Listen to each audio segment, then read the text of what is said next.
সম্মানিত উপস্থিতি, ভূমিকা উপসংহার বাদ দিয়ে মাঝখানে কথাটাই আল্লাহ তাআলা বলছেন ইন্নামা, স্বাভাবিকভাবে ইন্না ব্যবহার করি, এরপরে মা ওলামা ও আলেমরাই ইয়াখশাল্লাহ, আল্লাহকে ভয় করে। হাফস রহমতুল্লাহ আলাইহির বর্ণনা অনুযায়ী ইন্নামা ইয়াখশাল্লাহু, আল্লাহ আলেমদেরকে ভয় করে, মানে আল্লাহ সম্মান দেখায়।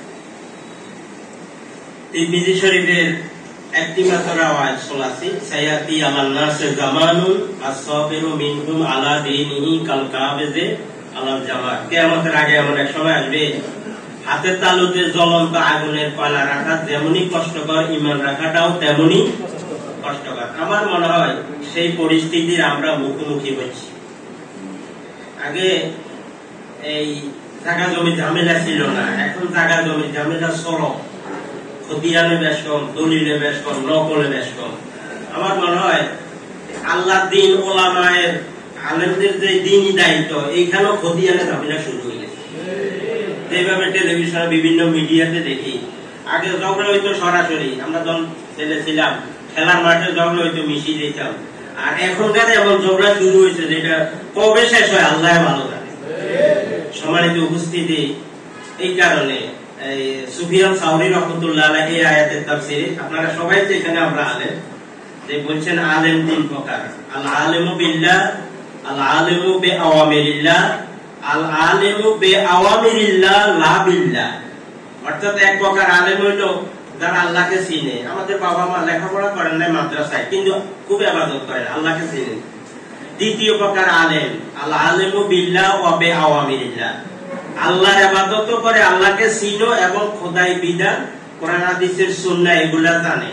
আলহামদুলিল্লাহ, এই মাপের উজ্জ্বল নক্ষত্র এখানেও আছে। আমরা যাদের ছাত্র হওয়ারও যোগ্যতা নাই, এই মাপের বড় বড় আলেম আছে। কথা বলাটা আসলে একেবারে হয়ে যায়। এরপরও আল-আমরু ফাওকাল আদব, এই হিসাবে কথা বলতেছি। তৃতীয়ত আল আলিমু বিআওয়ামিরিল্লাহ লা বিল্লাহ, আল্লাহর ইবাদত নাই, তবে কোরআন হাদিসের জ্ঞান রাখে এবং কথা বলে। আমার মনে হয় ওই জাতীয় লোকেরাই এখন মাঠটা দখল করে আছে, মিডিয়াতে সোচ্চার।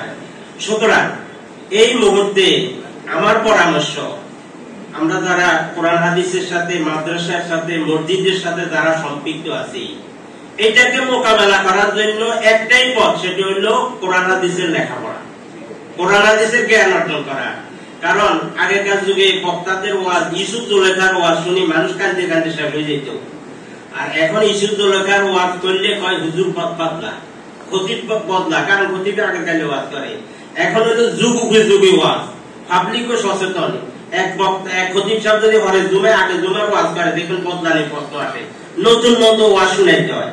এই কারণে আমরা এখানে যারা আছি, আমরা কোরআন হাদিসের স্টাডি করব, পড়াশোনা করব, জাতিকে জানাবো যে অরিজিনাল দলিলের জায়গার মালিক কি ওরা না আমরা। তাহলে কোরআন হাদিসের দ্বারা যদি আমরা মসজিদে যদি আলোচনা উপস্থাপন করতে পারি, এখানে যারা বক্তা আছেন ওনাদের সঠিক কথাগুলো যদি আমাদের যাদের কম জ্ঞান আছে, আমরা যদি ওনাদের থেকে যদি এলেমটা নিতে পারি, তাহলে জাতির কাছে উপস্থাপন করতে পারবো যে সঠিক আলেম কারা আর প্রতারক কারা। আল্লাহ তুমি আমাদেরকে সঠিক পথে থাকার তৌফিক দান করো। ওয়া মা তাওফীক ইল্লা বিল্লাহ।